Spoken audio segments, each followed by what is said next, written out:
Good morning and welcome to the second day of SARM's Urban Drainage Group's virtual training on sustainable drainage systems.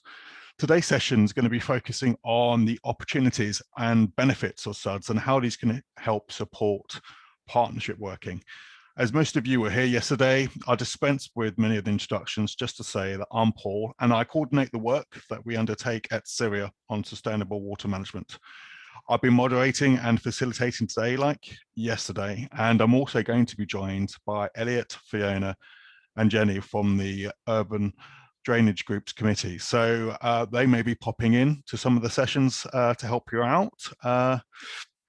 And like yesterday, there's just a few things I would like to run through with you with regards to an overview on some of the activities that the Urban Drainage Group have got going forward. So the nominations for the WAPAC Prize 2021 are open, and it'd be great to receive those nominations before the 9th of July. And this is really to showcase those people and groups, people that have done some really good work with regards to the urban drainage work areas. The summer virtual event will be taking place in August, and a call for papers was launched yesterday and should be available on the website. And then there's also other events going on later in November, which is the main annual conference, and it'd be great to see some of you there. And also we have the Integrated Urban Drainage Modelling Guide is being updated and should be available pretty soon. So before we launch into our talks this morning, I just want to have a quick recap on the housekeeping, just to remind you of how it all works. On the left-hand side of your screen, you will notice the areas that we are. So at the moment, we're in stage. Your breakout sessions will be in the session, and we will go into those after the comfort break. And really, please do make great use of the networking. So this is really just an opportunity for you to speak with colleagues and understand from them how they found the morning and also what they do. So please make use of that networking opportunity. It's a bit like speed dating. There is an initial 30 seconds that you're stuck in that room, or you can just leave if that you're so inclined. But there's also an opportunity to extend that, so you're not limited to 30 seconds if you're having a wonderful time.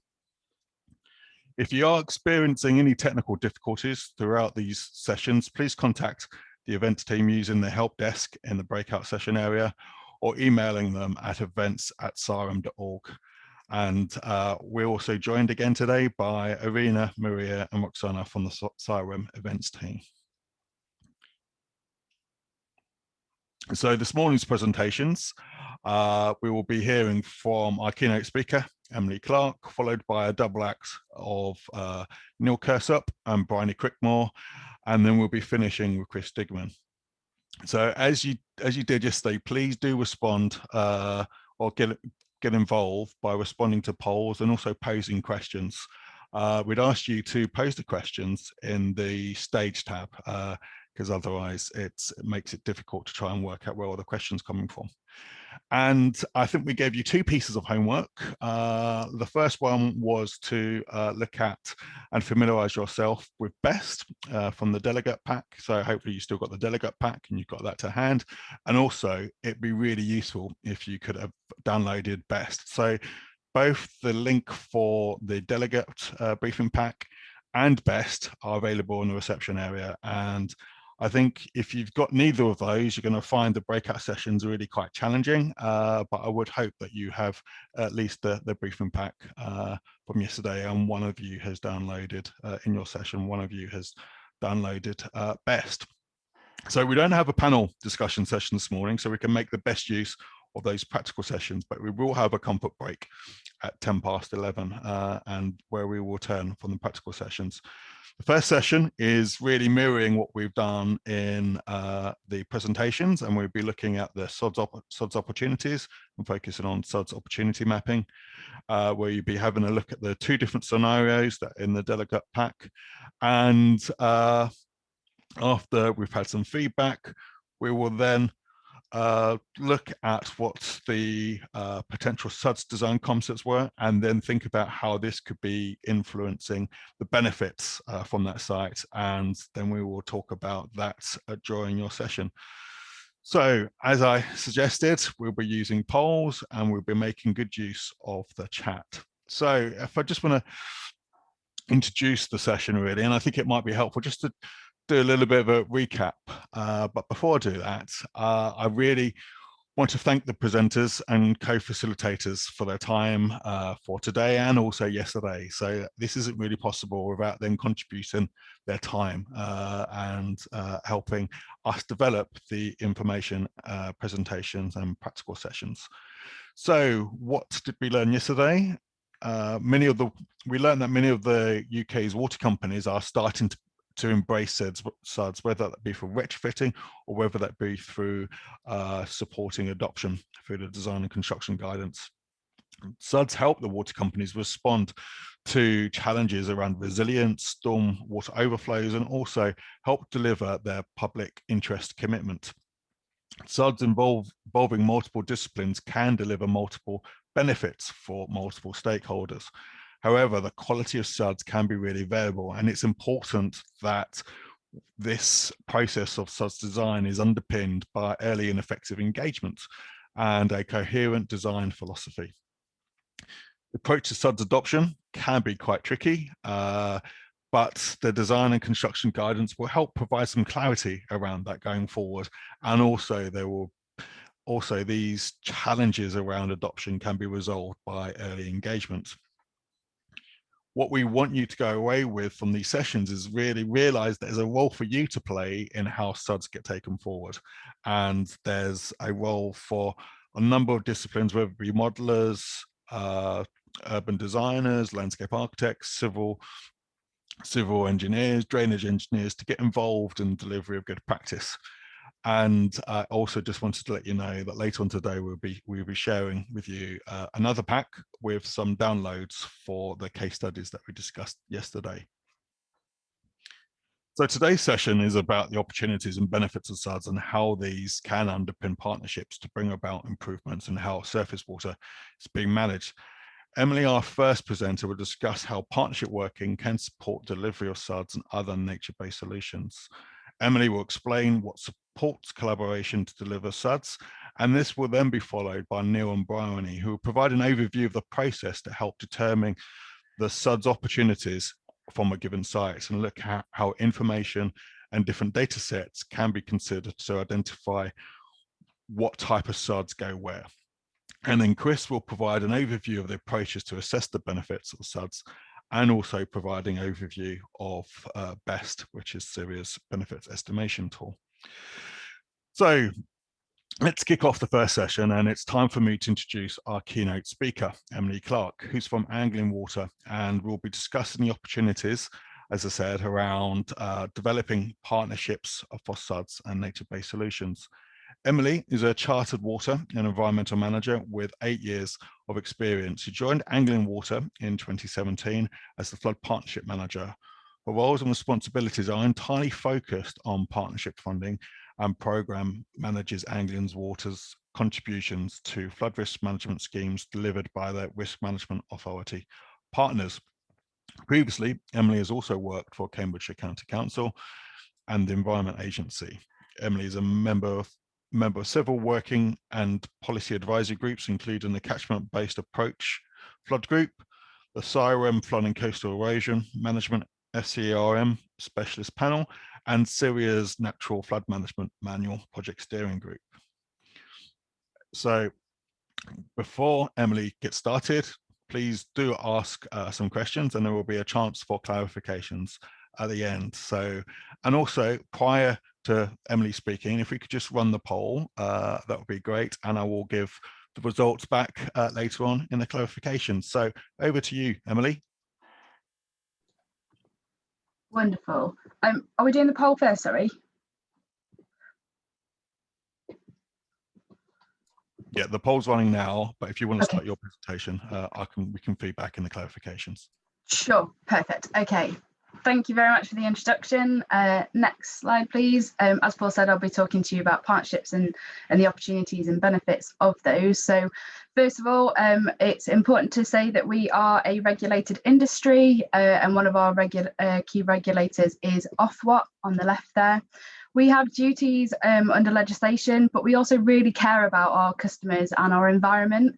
And we've made legally binding changes to our company constitution. We've made our company purpose to deliver environmental and social prosperity to our customers and communities across our region. We've also set out how we want to fulfill our purpose through our AMP7 business plan, which you can see there on the right. So that's what we're doing between 2020 and 2025. As well as our longer term strategic direction statement, which is a longer term plan over the next 25 years. Next slide, please. So I thought it'd be good just to talk to you about our region first of all. So I won't go through all of those figures, I'll let you read those while I'm talking, but it is important to note that we are the largest water company by geographical area, and we have some really significant challenges now and in the future. So we have some of the fastest growing populations in our region. We also have some of the lowest lying land, including the lowest point in the UK. We also are the driest region, but also have significant flood risk. So as I said, we've got lots of low lying land. The fens, for example, are mostly below sea level. And with climate change and sea level rise, all of these challenges are just going to get even more challenging. Next slide, please. So I will talk to you mostly about flooding today, and on the left there, the box shows our ambitions that we've set out in our strategic direction statement, which I mentioned earlier. On the right, you can see two dials there. Oh, sorry. With the ambitions, it's really important to say that they are really stretching, and there's no way that we can achieve these by working in isolation. Working in partnership is going to be absolutely critical, because as well, we're not accountable to achieve these in isolation. So making the east of England resilient to both drought and flooding is going to be really difficult, and we need to work with our partners to achieve that. So those dials on the right, they've been taken directly from our climate adaptation report, which we actually submitted to DEFRA a year early in 2019, and we were the first company to do so. So the dials concentrate on flooding in two distinct categories: flooding to our assets and flooding from our assets. So the sewer flooding on the right is flooding caused by our assets. If we did nothing, we'd be firmly in the red. We're currently in the amber, but we believe we can get to the green, and working in partnership is going to be a huge part of this stretching target. Our main drivers are ensuring that our assets are fit for purpose and not dealing with flooding sources beyond our control, so such as land drainage and fluvial overtopping. Removing these sources of flooding as well as excess surface water from our assets is a really key benefit of working in partnership. And we're also really pleased to say that we made it onto the global A list for our climate adaptation plans, and that's just that bit in red on the slide as well. So next slide, please. I keep talking about working in partnership. So who are our partners? So these are the partners that we have in our region. So on the left there is the boundaries of the different councils, and on the right are the different partners that we work with. So it's really important when we're thinking about working in partnership for flood risk management to understand the roles and responsibilities of our partners and what their drivers are for working in partnership, and what their remits are. So the Environment Agency, for example, is responsible for managing flood risk from rivers and the sea.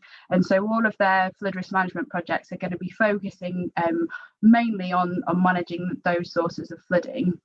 The councils are responsible for managing surface water and groundwater flood risk. So we work with the lead local flood authorities and the highways agencies to manage those sources of flood risk, which also interact with our assets, as I mentioned. And then I mentioned earlier the fens and the really low-lying areas within our region. The fens is a heavily pumped catchment, and the internal drainage board partners are absolutely critical in that water level management. And so their motivations for flood risk management is focusing on those sources of flooding. And so by understanding the roles and responsibilities of each partners, it enables those effective collaboration and partnerships to develop so that we can provide the best flood risk management solutions for our communities. And we all know that water doesn't respect boundaries, so sometimes those partnerships grow, and it could be a number of those partners across different geographical areas. Next slide, please. So the benefits of working in partnership, I thought I'd just list them out for you here. And this is not an exhaustive list. This is just some of the main ones that I thought I'd highlight to you. So in my experience and in our experience, many of the schemes that we've contributed to towards through our AMP7, through our partnership funding programme, which is what I manage, wouldn't go ahead without our contributions. So our contributions enable our partners to attract other sources of funding like government grant and aid, like EU Interreg funding, and also it's used to attract local enterprise partnership funding, as well as many other sources. And without our contributions, some of these schemes just wouldn't get off the ground in the first place. So our partners are able to do more for their available funding by us working in partnership. It also enables us to support our communities as well. So we can deliver working in partnership enables us a broader understanding of the risks and opportunities. So as I mentioned earlier, understanding the roles and responsibilities of all of those different partners is really key, because then we understand what's truly happening on the ground. And water is often a very complicated mixture of flooding sources. And so working together breaks down those silos and siloed thinking. On the right, I just listed out the benefits to us as a water company from our partnership funding programme. So in AMP6, our partnership funding programme was a £7.5 million investment. We delivered 40 schemes with a range of benefits to reduce flood risk to our assets and our customers from a variety of sources in partnership with all of those partners that I mentioned in the previous slide. These schemes saved us over £35 million. So that's CapEx or capital savings. So if we were to provide those same benefits that we got by working in isolation and silos, it would have cost us more than £35 million more. Working in partnership provides an increased resilience to our assets and our communities as well for lower investments. So providing our customers with the very best value for their money. And of course, the reason we do all of this is for our communities. Collaborative partnerships deliver more for less, and they reduce flood risk from multiple sources. Next slide, please. So I thought I'd go over a few scheme examples from AMP6. So this one was led by Essex County Council at Basildon Hospital in Essex.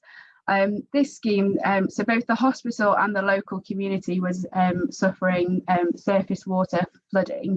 And so we looked, Essex County Council looked at the Basildon Hospital, and there was loads of hard standing and hard paved areas.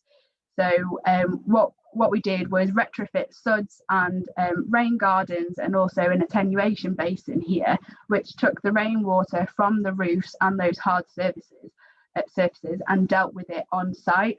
So not only did it reduce the risk of flooding to the hospital and the local communities, it also made that whole area look much better, feel much better, and it was a much better well-being and amenity space for not just the hospital staff, but their patients and also their visitors as well.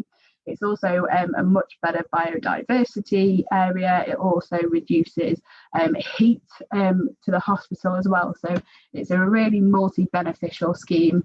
And our contribution was towards a flood risk management reduction. So taking the majority of that surface water out of our assets, which then reduced the flood risk further down on our network. Next slide, please. Another scheme that we did was in Peterborough, so with Peterborough City Council on the Werrington Brook. So this is an urban watercourse around 2.5 kilometres long. Our contribution went towards enhancing and repairing 25 outfalls into the river. and other improvements. We're creating pools, riffles and meanders in the watercourse to make it more resilient to pollution risks now and into the future. On the bottom left there, there's a yellow fish. I'm not sure if anyone's heard of the yellow fish campaign, but we worked with the communities and the schools to educate the community about when you put water down drains that are marked with a yellow fish, they drain directly out into the environment. So not to our water recycling centres, like a lot of people think, it goes straight into the environment. So thinking about people that pour fat down drains or things like plaster and cement residue, all of that goes directly into the environment and causes significant pollution. So the community is much more informed now of what happens, and all of those wider biodiversity and habitat benefits were really great from this multi-beneficial scheme. Next slide, please. This final one wasn't actually a flood risk management scheme, but it was a really multi-beneficial scheme with nature-based solutions. So this was from a water quality driver. So our funding, we funded low carbon wetland treatment areas next to our works to, as I said, treat the water quality. It also provided great enhancements to the habitat and biodiversity in the area. We've actually had loads of people come along to kind of count the different species that are now living there, which is really fantastic. And this is completely opposite to our more traditional concrete-led solutions that we otherwise would have done if we hadn't been working in partnership with the Norfolk Rivers Trust.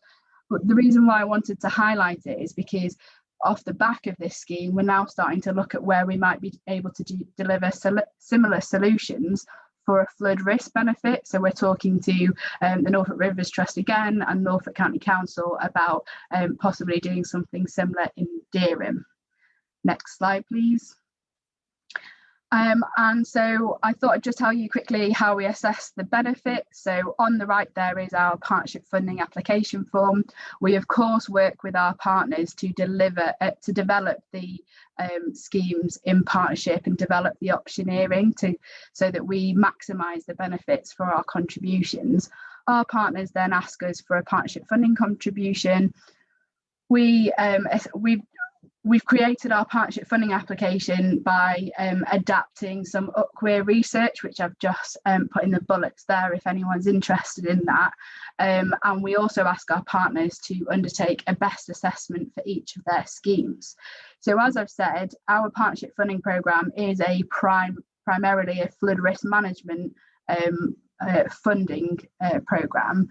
But there are so many other benefits to it, such as mental and health and well-being, amenity spaces, biodiversity, water quality, all of these different things. We're using the best tool to try and build up this evidence base. And what I'd really like to do in the future is see if we can broaden out this valuing of the benefits to value water more holistically. There's also lots of other partners that could get involved. So I mentioned earlier the hospital, the NHS is clearly benefiting from that scheme. So should they be one of the funding partners, for example, and we're trying to encourage our partners to think about that as well. And we are working with our partners on our drainage and wastewater management plans, and partnership funding will be firmly under that umbrella in the future. So that's really important work that's going on. And then finally, another benefit that we really would like to understand more, and we're going to be focusing a lot on this AMP in the next few years, is understanding the future operational or OPEX savings. So where we've reduced flood risk in Basildon, for example, we now don't need to send out tankers when those communities are flooding. So what's the savings cost of that? What's the reduced pumping cost? What's the reduced carbon cost, for example? And then there's other benefits such as CMEX. I'm not sure if everyone knows what CMEX is, but essentially we value how our customers think about us and how they see us. And, you know, reduced flood risk is a really good thing for our communities, and they really appreciate it. So putting a value on that would be really good to understand as well. Anyway, I appreciate that's a really quick run over of lots of different things. So if anyone's got any questions, I'd be really happy to take them now or offline. Thank you for listening. Great stuff. Thank you, Emily. Thank you for that. That's a really good overview of that. And I think it kind of, it underpins the importance of those discussions and those engagement. I'm glad that you're also looking for evidence in terms of the benefits. So that's great. So before we get started, and there are a few questions coming through, so that's great. Also, please remember there's an opportunity to upvote for some of those questions. Let's go to the results of the poll. So the question was, what do you think are the biggest benefits from creating partnerships for Suds and nature-based solutions? So we had increased amenity, increased biodiversity, increased health benefits, reduced risk of flooding, betterment of water quality. So reduced risk of flooding came out the strongest, so 41% of delegates saying that, or who voted, and that was closely followed by increased biodiversity, so which is quite interesting. So on many of the examples on best, we found that amenity actually and health and well-being provide the greatest benefits over them flooding. So that's an interesting response in terms of perceptions. So let's have a think about some of these questions. Okay, so we've got a number of questions and we've got some time to cover them, so please include some more if you want to. But the first question, Emily, is are you able to share the criteria of what kind of schemes can, oh sorry, I read the wrong one. So in the partnership schemes you have delivered, how was future ownership and maintenance discussed and defined, particularly if there are different assets working together as part of the scheme? Yeah, really good question. So for AMP6, most of the new assets are under the responsibility of the lead partner. Some of them do create further assets. So actually the Basildon Hospital one, for example, that attenuation basin that I mentioned was on our land. And so we further enhanced what was there. And so that was already one of our assets. And we've just taken that on. And what we do is we factor in that future maintenance to our partnership funding contribution, because otherwise, you know, we might be paying or look to be paying twice, and that's not the best value for our customers' money. But for the most part, the assets that are created are managed by our partners, and so that we haven't really got involved in most of those discussions. Great, thank you for that answer, Emily. So also yesterday I mentioned about some of the work that Syria did for Greater London Authority on some guidance on retrofitting, and we actually got the Basildon case study within that, and we talk about some of the hooks that a hospital might want to think about when considering retrofitting. So oh, great. Okay, so the next question is, hi Emily, on fitting new outfalls to reduce the risk of flooding, was modelling done to see how resilient the outfalls were to river levels? How were impacts of river locking managed? Really good question, and I can't answer that one myself actually, because I'm not a modeller, but we do look at that. I know that one of the first steps that we do when we get partnership funding asked is to work with our modelers to make sure that the scheme will work. So we have our own models. We can also put our models, we can combine them with our partners' models if appropriate, just to make sure that the flood risk isn't being made worse either to the communities or to our assets. So yeah, if that doesn't really answer your question, I'm happy for you to drop me a line and I can get a modeller to provide the correct answer for you. Great stuff. Well, thank you for that, Emily. I think we've run out of time for questions, but hopefully there might be an opportunity for a bit more discussion and after the practical session. So thank you very much for your presentation. Thank you. Great stuff. So we're now going to be joined by Neil Kersop and Bryony Crickmore from Atkins, who will be providing an overview of opportunity mapping for Suds. So let's introduce Neil. Neil's an experienced engineer, having worked for 18 years in environmental protection, flood risk management, drainage and engineering in both project lead and technical lead roles. Neil has undertaken, led and managed numerous programs of work relating to strategy, planning, asset management and capital works. He has extensive experience of site-specific flood risk, conceptual and detailed design of drainage schemes and managing flood risk assets. So Bryony, who will be joining us a bit later to give half of the presentation, has worked in the water industry since graduating in 2013, and she has now been at Atkins for over 5 years. Her background is in wastewater hydraulic modeling, but over the past 3 years, her focus has shifted towards surface water management and Suds projects.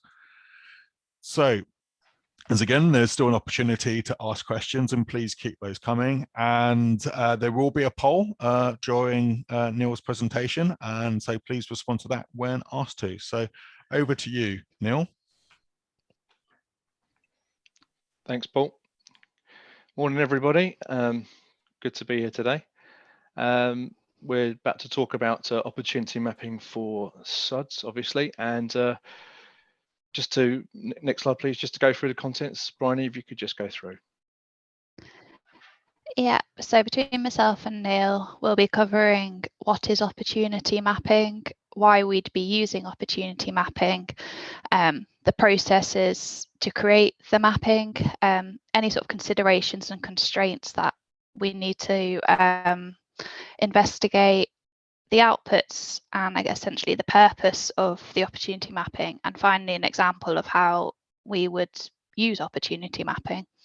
Okay, next slide, please. Thank you, Bryony. So, well, opportunity mapping is a multi-layered assessment for the potential Suds in a given location. So be that a specific site, a local vicinity, or a wider catchment. And the idea behind opportunity mapping is that an assessment is automatically undertaken based on the information that's input. So to compute through designer set parameters to give the blue-green opportunities that present themselves for that location. It processes an awful lot of data to produce a graphical representation, usually on a GIS platform, the Suds opportunities that might be available for that given location. Each of the opportunities would have a lot of information behind it, but like everything, what you get out is dependent on what you put in. So by using a wide variety of data sets, a comprehensive assessment can be undertaken. Opportunity mapping does not provide all the answers. It's a tool to help us plan, design, and enable blue-green infrastructure to be constructed wherever possible. Next slide, please. So at this point, I'd like to do a quick poll. It should be in the poll area to the right of your screen. Perhaps you've heard of opportunity mapping before. Perhaps you've used it. Perhaps this is completely new to you. So just based on your understanding of opportunity mapping, what are the main reasons you or your company would use opportunity mapping? Be interested to see the results of this.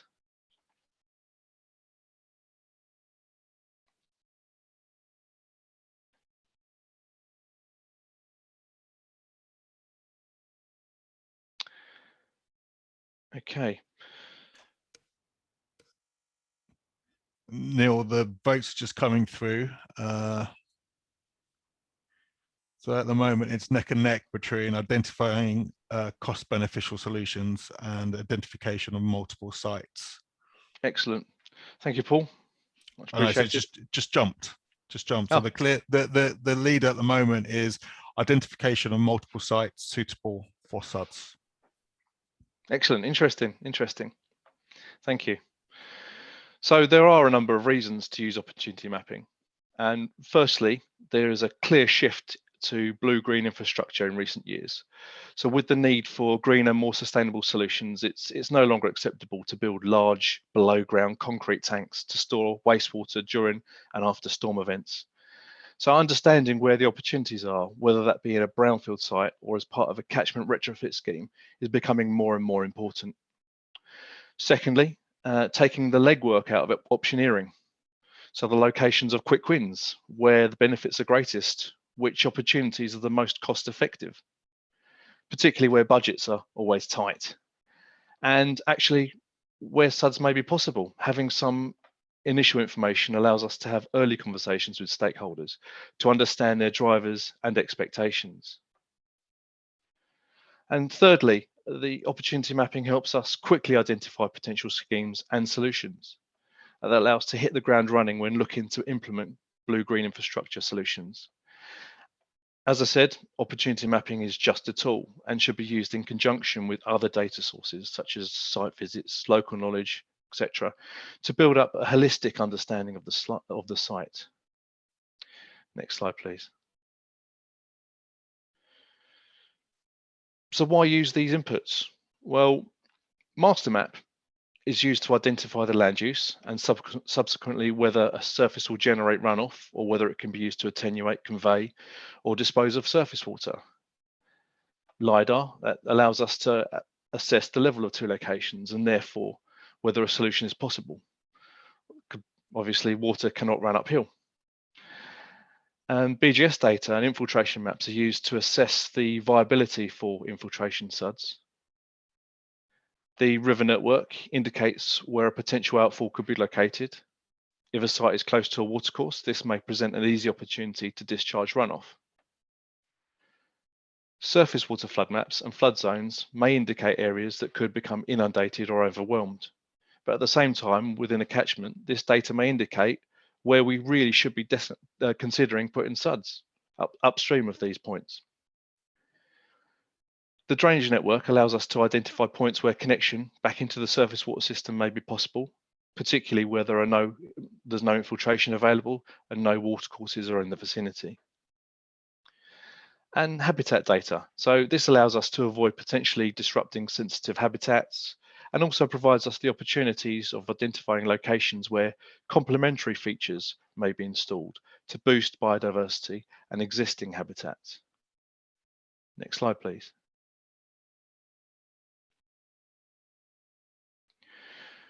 So at the start of opportunity mapping process, the surface polygons in master map are separated based on whether they produce runoff or could accept runoff, similar to an impermeable area survey. Surfaces that may be suitable for SUDS implementation, which are predominantly going to be green spaces, are labelled sinks. The surfaces identified as producing high percentages of runoff, such as roads, roofs and pavements, these are labelled sources. We also identify surfaces which could be both a source and a sink. So locations such as car parks or driveways or other open spaces. For example, a paved area within a housing development that currently produces runoff, but could be used for SUDS if desired. And finally, we need to connect the sources and sinks appropriately. We don't want to propose draining a warehouse roof into a tree pit, for example, or a single small roof into a large attenuating feature, wasting our own time. So next slide, please. And Bryony, over to yourself. Yeah, thank you, Neil. Okay, so there are numerous considerations that need to be taken into account during the creation of opportunity mapping. So firstly, it's really important to follow the drainage hierarchy when looking at how your identified sinks are going to discharge. So firstly, is there an opportunity to harvest rainfall through water butts on a property level? Secondly, are the ground conditions suitable for infiltration? And then thirdly, is there a watercourse nearby or adjacent where we can discharge to? And finally, if none of the above are available, then it's back into the pipe system. So this is where the input data that Neil mentioned comes into play, and we can set various parameters associated with the decision making around this. So just as Neil's touched on the last slide, conveyance is a key consideration. We need to think about how the sources and sinks are going to connect. Is that via a swale? Is it a direct connection? Is connection even possible if the elevations don't work? So as part of this, we need to consider the relative volumes, as this might impact the SUDS types that would be appropriate. And then just some other general constraints that need to be considered when considering the suitability of SUDS. So these could include slopes, presence of roads, presence of sewers.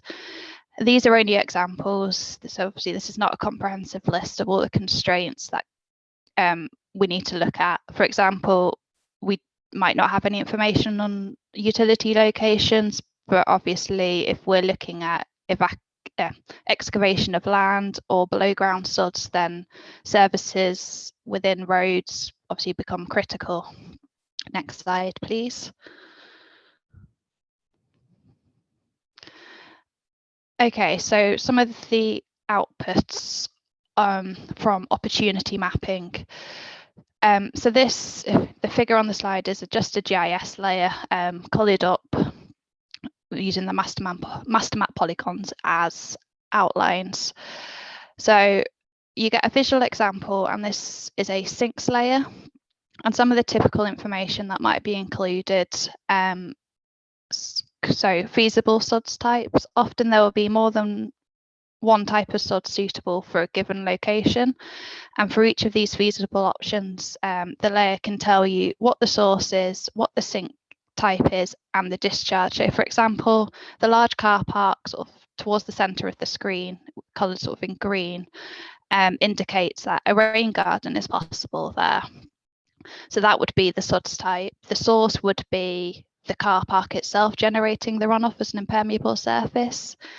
But the sink would also be the car parks. This is one of the situations that Neil's mentioned where the same area is both a source and a sink. And then in this example, it's actually indicated that infiltration is possible. So the BGS layers are showing that the ground conditions are suitable for infiltration. So that's your feasible types.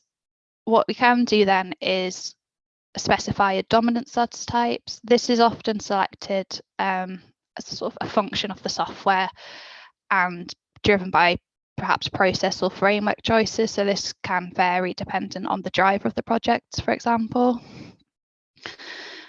So volume removal. So you could work out and be provided with the approximate volume that could be removed via implementation of suds in that polygon.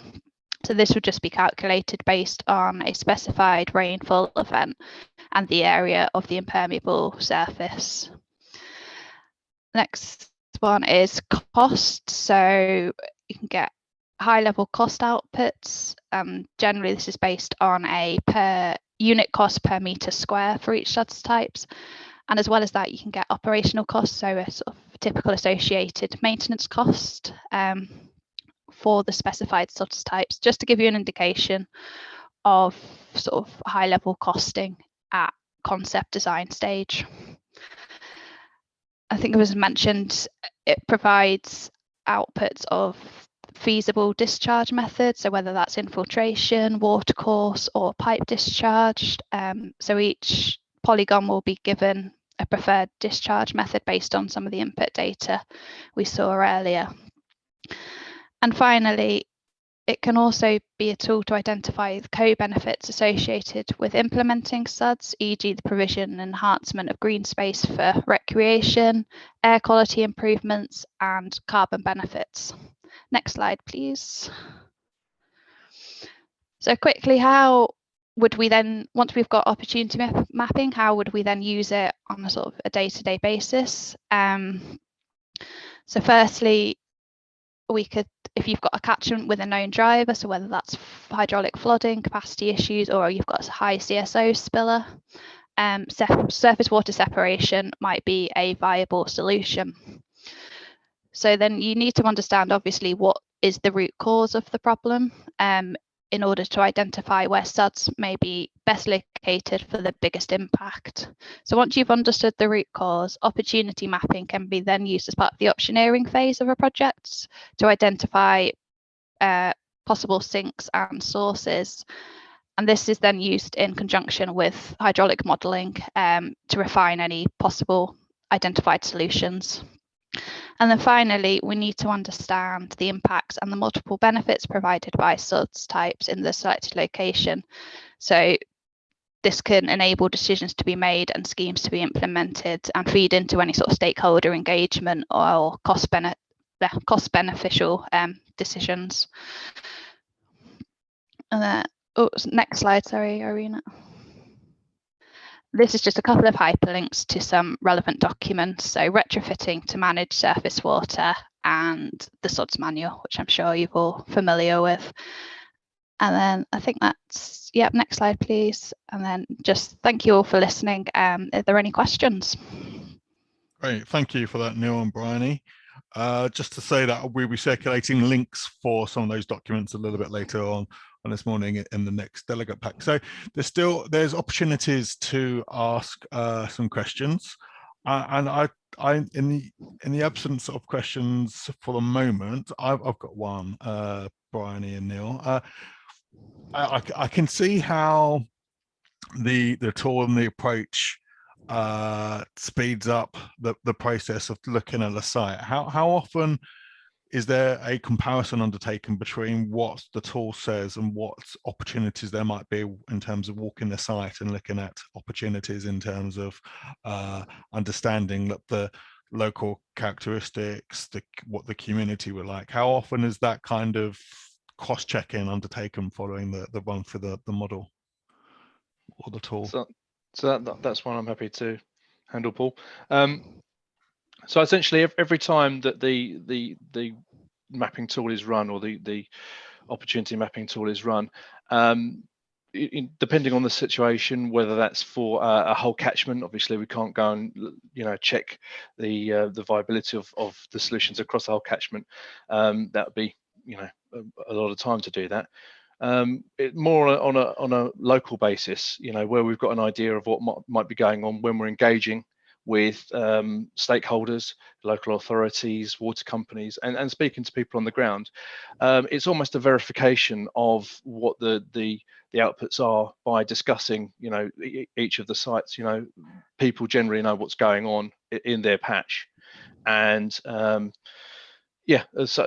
essentially the answer to the question is, whenever we're using it and we're engaging with people, we are verifying that the outputs are as we expect it, and in fairness, most of the time they are, although from time to time they sometimes slightly differ.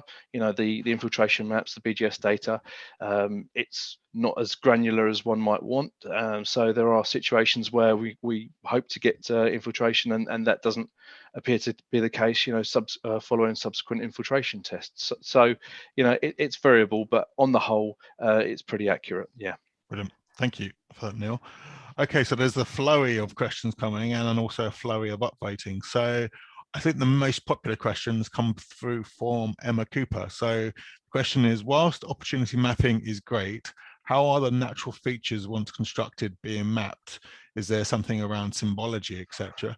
How is this being managed as an industry for a consistent approach? Wow. Okay. Perhaps I mean that might be down to maybe some sort of national a plan to put something together. Whether it's an industry body that needs to lead that. Paul, looking at you, but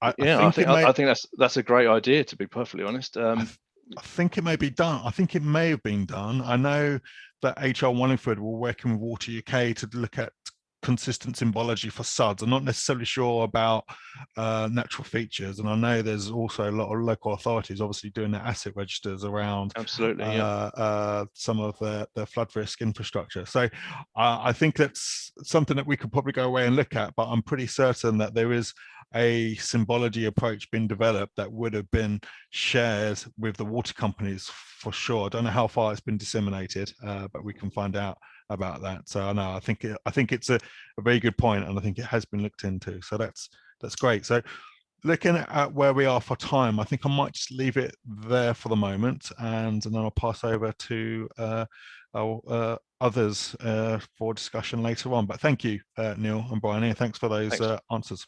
Okay, great stuff. Yep. So now I'd like to invite our last speaker, who is Chris Stigman. And Chris is from Stantec, and he'll be presenting on estimating the benefits from Suds. So Chris has worked in the industry for over 20 years to reduce flood risk to communities and sustainably manage water. He has authored a number of Syria and Siren guidance documents to support wastewater and stormwater management, and I've worked with Chris on a number of projects over the years, and one of them being BEST. So Chris is a visiting professor in University of Sheffield and a fellow of ICE and SIWEM. So Chris is going to lead us through the next topic on benefits. And again, there will be a poll middle way of the presentation, and I will provide some feedback on results. There is a bit of a lag, Chris, from looking at it. So if you give it, I'll come back to you maybe a minute or two after we've said the poll's available. So, and over to you, Chris. Thank you. Paul, thank you for that kind introduction, and good morning, everybody. So yes, I'm going to kind of talk through the benefits assessment piece and just trying to explain some things in terms of actually how we can actually undertake a benefit assessment. So there's 3 core areas that I'd like to kind of cover off today with yourselves. So firstly, talk about, give a little background to why we should assess benefits. We've already heard actually from Emily, Neil and Brian a little bit about that. So I'm just going to build on that a little bit because we always have actually assessed benefits. It's just that we've maybe done it in a very focused way. I then want to talk about how we can assess benefits, and this is as much about how you think. So this is before you get to using a tool. It's about how you might think about the process that you need to go through. And that very much links to some of the pre-material that we kind of circulated earlier this week as a bit of prep work. And then finally, I want to kind of conclude with broadly what you need to assess benefits. So, as I mentioned, we've always actually assessed benefits. Maybe it was to assess the reduction of flood risk, maybe it was CSO spill reduction, possibly it was to look for an improvement in receiving water quality. But some solutions will simply offer wider benefits than others. If we take the grey infrastructure solution shown on the left here, well, that provides very targeted benefits. But schemes with Suds and blue-green infrastructure give us a lot more. Therefore, when we compare the cost of different types of solutions, we also really need to assess the benefits of them. And it's also important to note that the wider benefits attract wider funding and co-delivery, and Emily really kind of touched on this earlier. 3 partner organisations shown here on the screen working in the Northeast have been working together to manage flooding, but deliver and bring funding together. And in part, that was through actually understanding the wider benefits. Because water is not constrained to one owner, so to speak, and water connects across lots of different systems. And also, when we're looking at the wider benefits, it's going to be really critical for the implementation of drainage strategy and community development. But if we don't value those benefits, it's harder to demonstrate why we should maybe go down that route at times.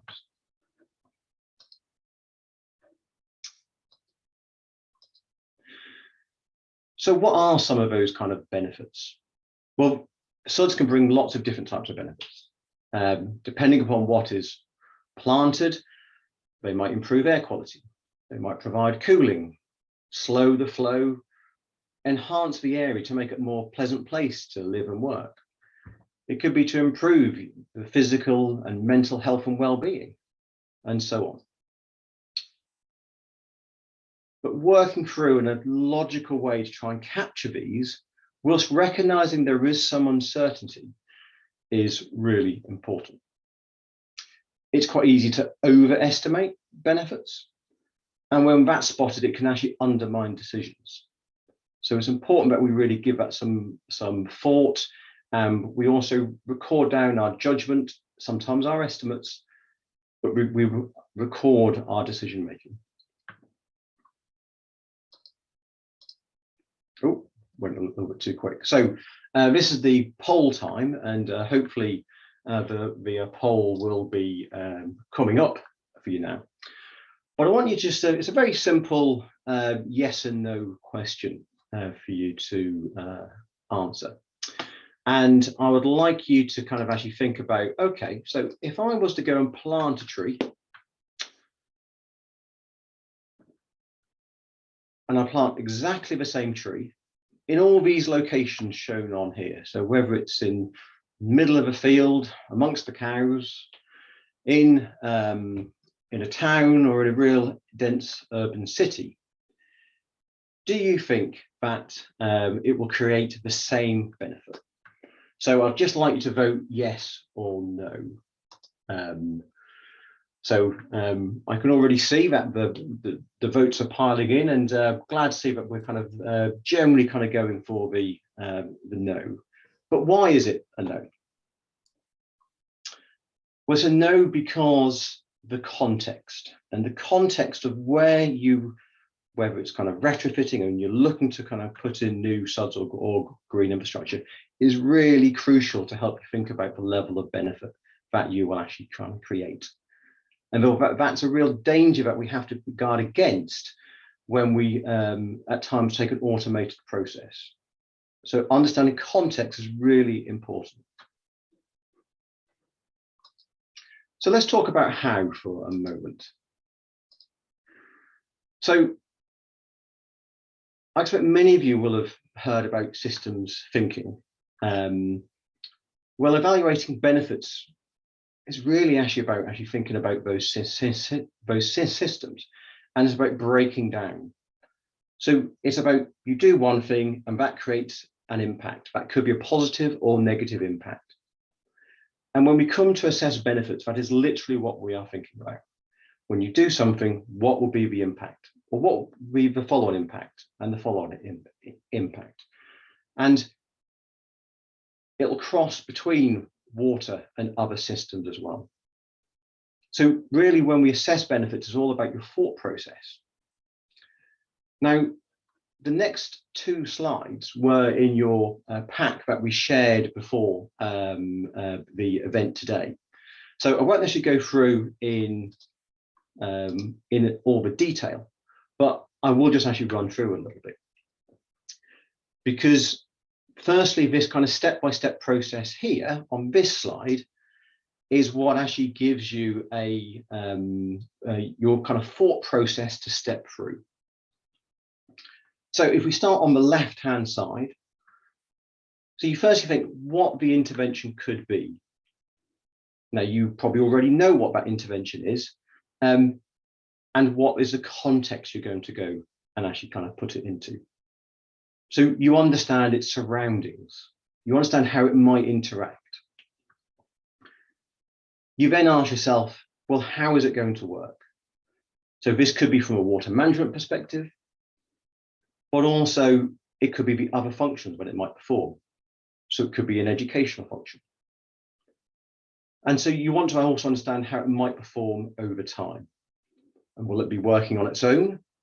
Or like many Suds solutions that we put in, which is kind of a little bit different to the more traditional grey infrastructure approach, will it be working in combination?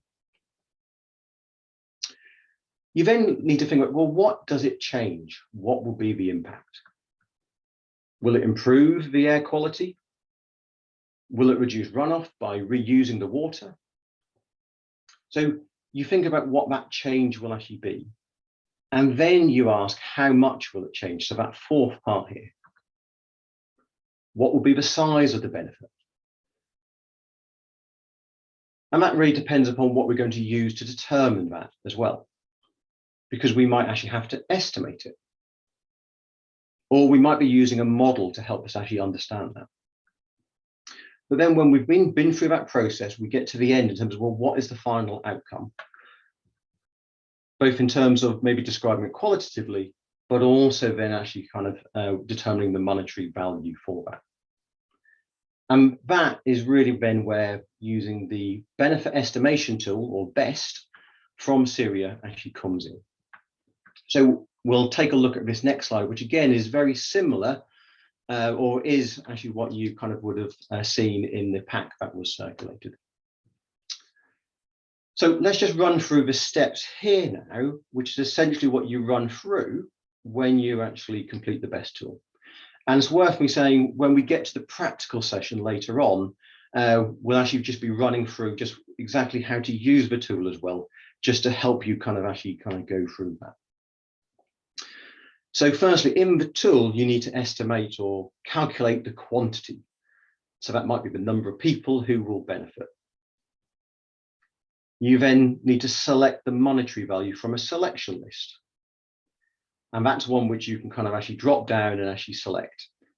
And you'd often then link that to the guidance and see what the guidance is saying about those monetary values. Because really you want to kind of connect the most appropriate monetary value to your intervention and your context. So we then like to actually think about the confidence of the quantity and the applicability of the monetary values that we've selected. And you can select within the tool a 25, a 50, a 75, or 100% value. So it's a very simple way, but quite a powerful way for us to actually think around, do we think these numbers are right? Then you also need to enter in the start and finish year for the benefits. So when will the benefits start to kick in? That's not always the same time as you've actually finished the planting, for example. And then when does your benefit period end?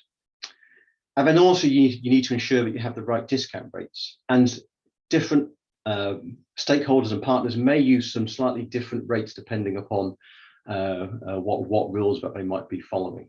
And it's not something for you to worry about today, but it is an important factor when you understand what things cost or the benefit now and in the future. Oh, skipped ahead again. So just want to offer a note of caution though, because it does take care when we evaluate benefits. And if we take this example here, this is a kind of a swale which has kind of actually been built into this kind of field. So we might not actually really be changing much here. There might be a slight change, positive or negative, around the biodiversity and ecology, but not to any great effect. So again, the context here is actually really important. The other thing to remember, and this has come up in a couple of questions or on the chat already during the session, is it's about double counting, because it's quite easy for some benefits to actually overlap. And that is in part because of actually how the evaluation studies that enables us to actually place a monetary value on certain green infrastructure, for example, might have actually undertaken the study. So we do have to take a little bit of care with that. And often we might actually look to say, well, which is the most appropriate benefit for us to kind of use here, and not include more than one when we think there is a risk of double counting.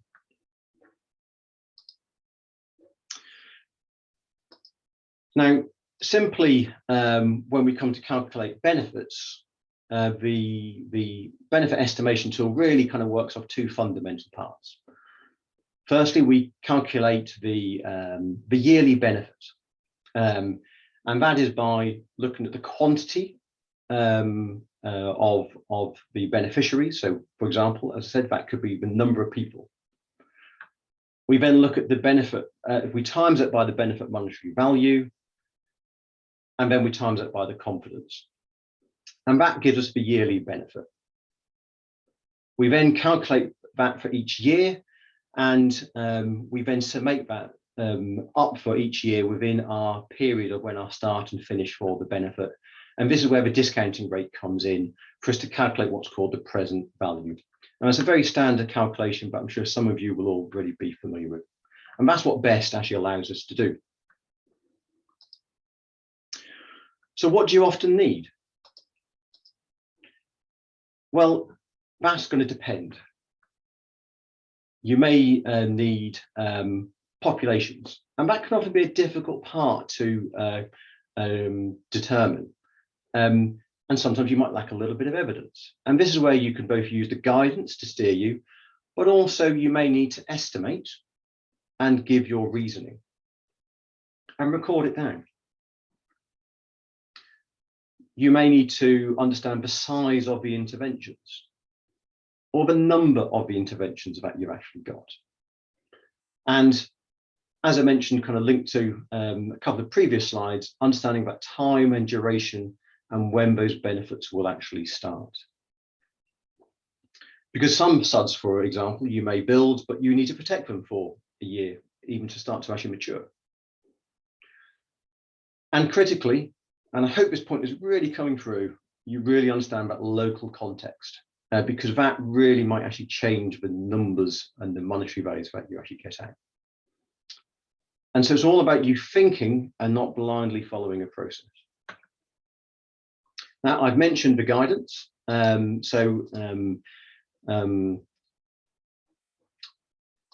The guidance is both accessible through the BEST tool, which will take you to it being online, or you can actually download the guidance as well.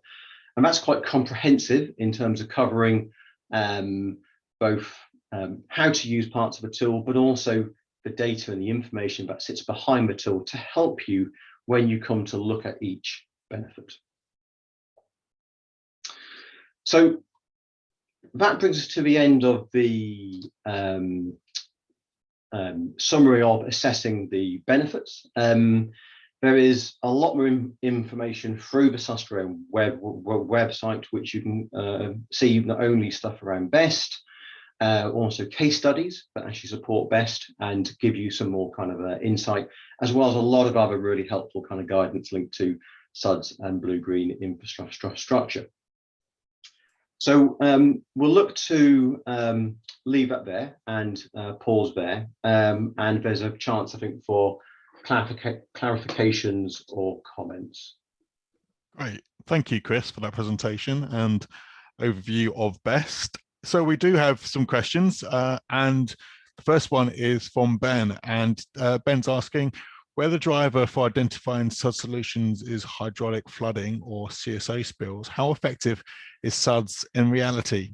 Do we have good evidence of benefit, and does this benefit depreciate over time? Good question, Ben. So firstly, Suds solutions, like any solution, it depends how you want them to actually work. We've seen some solutions where you might say, just say, put in a detention basin, and that might be on a surface water system, for example, and that acts just like a storage. You maybe look at more distributed Suds across an area. And the key thing here is if you need to view your Suds as a whole system type and a whole way to actually manage, and you may look at how you need to actually manage flows and both below ground and really closely within the Suds to make sure that it actually works and actually gives you the benefit. Now, if you do that, there are some very good examples of how that's been used to either manage some of the CSO spills. For example, up in Northumbria, in Whitburn, a blue-green infrastructure approach combined with some grey was a key way to actually both manage and hold and surface water to actually achieve that kind of outcome. The other question which you had was around, do we have good evidence of the benefit, and does this benefit depreciate over time? Well, so the BEST tool actually allows for that kind of depreciation in terms of accounting terms. But what's always important, I think, when we're looking at Suds, particularly compared with a grey infrastructure, is at times we may have to do more capital maintenance. We may have to do more kind of operational maintenance at times to ensure that something doesn't start to actually maybe reduce in its quality and continues to actually provide those kind of actually benefits. Whereas we often a little bit forget with grey infrastructure, we kind of fit it, we believe it works all the time, but actually that actually does require actually a lot of maintenance as well. So the benefits can remain, we just need to make sure that they actually do. Great. Thank you for the question and the answer, Chris. I think I'm afraid we're probably going to have to take it, leave it there and take some of these questions maybe over to the discussion session at the end of the next session, if that's possible. So, but thank you for that. So thank you for the presentations we've had so far this morning, and also thank you for the questions.